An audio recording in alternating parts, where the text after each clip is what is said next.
নমস্কার। আজকে আপনাদের সাথে চন্দ্র নিয়ে কিছু কথা আলোচনা করব।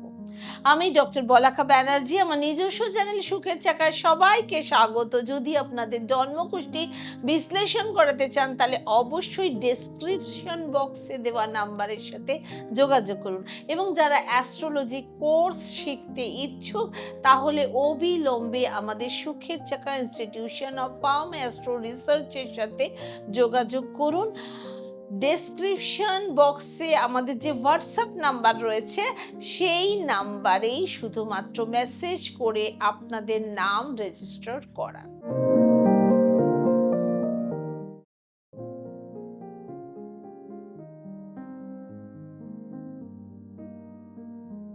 আপনার চন্দ্র আপনাকে দুর্ভাগ্য ডেকে এনে দিয়েছে না সৌভাগ্যশালী? আজকে আমরা জানবো চন্দ্র যদি সৌভাগ্যশালী হয় তাহলে কি রেজাল্ট দিতে পারে, এবং যদি দুর্ভাগ্যশালী হয় তাহলে কি রেজাল্ট দিতে পারে। যাদের চার্টে চন্দ্র ভালো থাকে তারা অনেক ধরনের রেজাল্ট পেতে পারে, কারণ মানুষদের জীবনে চন্দ্রের প্রভাব অনেক রকম ভাবে পড়ে। সেক্ষেত্রে অনেকে আছেন যারা খুব ভালো অ্যাস্ট্রোলজার, যারা অ্যাস্ট্রোলজি মোটামুটি জানেন বা বিশ্বাস করেন, তারা সবাই একটু আধটু জেনে থাকেন যে চন্দ্রের প্রভাব অনেক রকমভাবে মানুষের জীবনে পড়তে পারে। যদি কারোর জন্মচার্টে চন্দ্র ভালো থাকে তাহলে আপনি অবশ্যই ধরে রাখুন আপনার ভাগ্য খুব স্মুথ চলতে থাকবে। কিন্তু যদি কোনো ক্রূর গ্রহ আপনার নবম স্থানে থাকে, অর্থাৎ যদি কোনো সেই গ্রহের মহাদশা চলে অথবা রাহু কেতু আপনাকে যদি ডিস্টার্ব করে, আপনার কোনো শুভ গ্রহকে যদি ডিস্টার্ব করে, এবং যদি আপনার চন্দ্র সেই টাইমে ভালো থাকে, তাহলেও আপনি আপনার জীবনে উন্নতি করতে পারবেন। যাদের চন্দ্রমা ভালো থাকে তারা ফ্যামিলিগত সুখ, প্রপার্টি, এই সমস্ত সুখ, লাইফ পার্টনারের দিক থেকে সুখ পেতে পারে।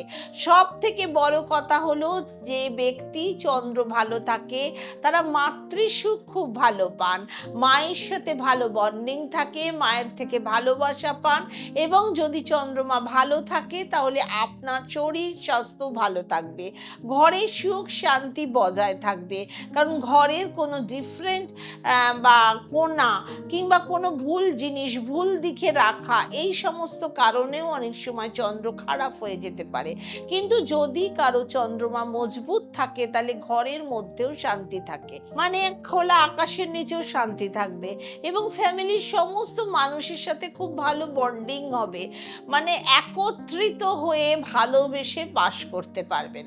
এবার বলবো চন্দ্র যদি দুর্ভাগ্যশালী থাকে তাহলে কি রেজাল্ট দিতে পারে, এবং চন্দ্রকে দুর্ভাগ্যশালী অবস্থান থেকে কিভাবে আপনি সৌভাগ্যশালী করতে পারবেন। যদি কোনো ব্যক্তির চন্দ্র ভালো না থাকে তাদের জীবনে প্রচন্ড পরিমাণে সংঘর্ষ হতে থাকে, এবং এই সমস্ত মানুষেরা অনেক কর্ম করার পরেও ভালো জীবন ভোগ করতে পারে না। হয়তো কোনো সময় আসবে যে আপনি ভালো দিন দেখার জন্য অনেক পরিশ্রম করবেন, এবং হয়তো ভালো দিনও আপনার জীবনে আসবে, কিন্তু আপনি সেই ভালো দিনগুলোকে উপভোগ করতে পারবেন না, এবং এই সমস্ত মানুষদের প্রচন্ড পরিমাণে নিন্দে হবে, দুর্নাম হবে, এবং আপনিও পরনিন্দা করবেন।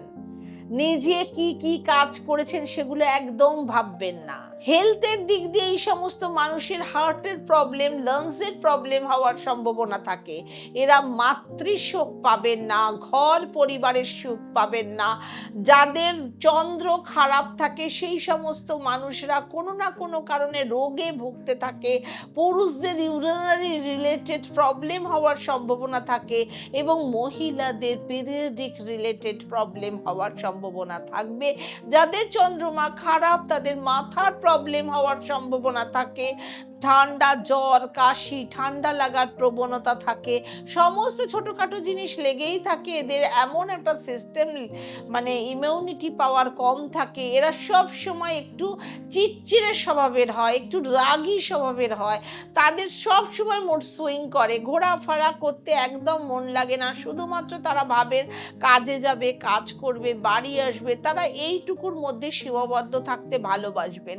যাদের চন্দ্র খারাপ থাকে তারা কখনো কোনো খোলা আকাশের নিচে বসতে ভালোবাসে না, তারা নদীর পাড়ে বসতে ভালোবাসে না, গঙ্গার পাড়ে বসতে ভালোবাসে না, কোনো মানুষের সাথে বসে দুটো স্থির আলোচনা করতে ভালোবাসে না, তারা প্রকৃতির ভালোবাসা নিতে চায় না।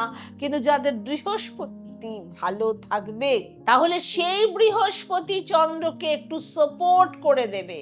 নয়তো এই সমস্ত ব্যক্তিদের যাদের চন্দ্র খারাপ রয়েছে তাদের জীবনে অনেক কঠিন হয়ে দাঁড়াবে। এবং যে সমস্ত পুরুষদের চন্দ্র খারাপ রয়েছে তারা কখনো স্ত্রীর সুখ পাবে না, এবং যদি স্ত্রীদের চন্দ্রমা খারাপ থাকে তাহলে এরা কখনোই স্বামীর সুখ বা কোনো পুরুষের সুখ পাবে না, ফ্যামিলির সুখ পাবে না। যে সমস্ত মানুষের চন্দ্র খারাপ থাকে তাদের হরমোনাল প্রবলেম থাকে, এবং এর সাথে সাথে যাদের চন্দ্র খারাপ তাদের ব্লাড সার্কুলেশন প্রবলেম হয়, তাদের হাঁটুতে জয়েন্টে জয়েন্টে ব্যথা হয়, এবং এই সমস্ত মানুষদের মায়ের থেকে অনেক দূরে এগিয়ে থাকতে হয়, মায়ের সাথে ভালো বন্ডিং থাকে না, মায়ের সবসময় এরা নিন্দে করে, মাকে খারাপ চোখে দেখে। হয়তো এইসব মানুষদেরকে দূরে কোনো হয়তো হোস্টেলে গিয়ে থাকতে হয়, যারা চাকরি করছেন তারা হয়তো বিদেশে গিয়ে চাকরি করতে পারেন, ফ্যামিলি থেকে তাদেরকে দূরে গিয়ে বসবাস করতে হতে পারে। যদি কারুর ঘরে নর্থ ইস্ট দিক ঠিকঠাক না রাখতে পারেন তাহলে আপনাদের ফ্যামিলির হেড মেম্বারের জীবনে অনেক সমস্যা হতে পারে, ফ্যামিলির অন্যান্যরাও খুব সমস্যায় পড়তে পারে তার কারণে। সুতরাং চন্দ্রকে সব সময় ভালো রাখার প্রয়োজন। চন্দ্র খারাপ হয়ে গেলে আপনার মন মানসিকতা সমস্ত নিজস্ব সত্তাটাই খারাপ হয়ে যাবে, আপনি ঝগড়ালু টাইপের হয়ে যাবেন, নইলে মনের দুঃখে সারাদিন কেঁদে কেঁদে বেড়াবেন, দুটোর মধ্যে একটা হবে। সুতরাং চন্দ্রকে শক্তিশালী করার জন্য আপনারা লিকুইড জিনিস বেশি করে খাবেন, দুধ, ডাবের জল, দইয়ের শরবত, ঘোল, নানা রকম যা লিকুইড জিনিস পাবেন খাবেন, এবং দুধ রেগুলার দুধের সাথে কিছু মিশিয়ে মুখে লাগানোর চেষ্টা করবেন। দুধ, কালো তিল, গঙ্গা জল মিশিয়ে শিবের পুজো করবেন, মানসিক শান্তি পাবেন, চন্দ্র বলবান হবে। পূর্ণিমার দিন আপনারা পায়েস রান্না করে ছাদে চন্দ্রকে দান করার পর পরিবারের সবাই একসাথে মিলে খাবেন, তাতেও চন্দ্র ভালো থাকবে। মাঝে মাঝে সমুদ্রে ও নদীর ধারে বেড়াতে যাবেন, তাতেও চন্দ্র আপনার অনেক স্ট্রং আস্তে আস্তে ডে বাই ডে হয়ে যাবে। সুতরাং কেমন লাগে আমার প্রোগ্রাম জানাতে একদম ভুলবেন না, এবং প্রত্যেককে কমেন্ট করবেন কে কোথা থেকে আমার প্রোগ্রাম দেখছেন। ওম শান্তি।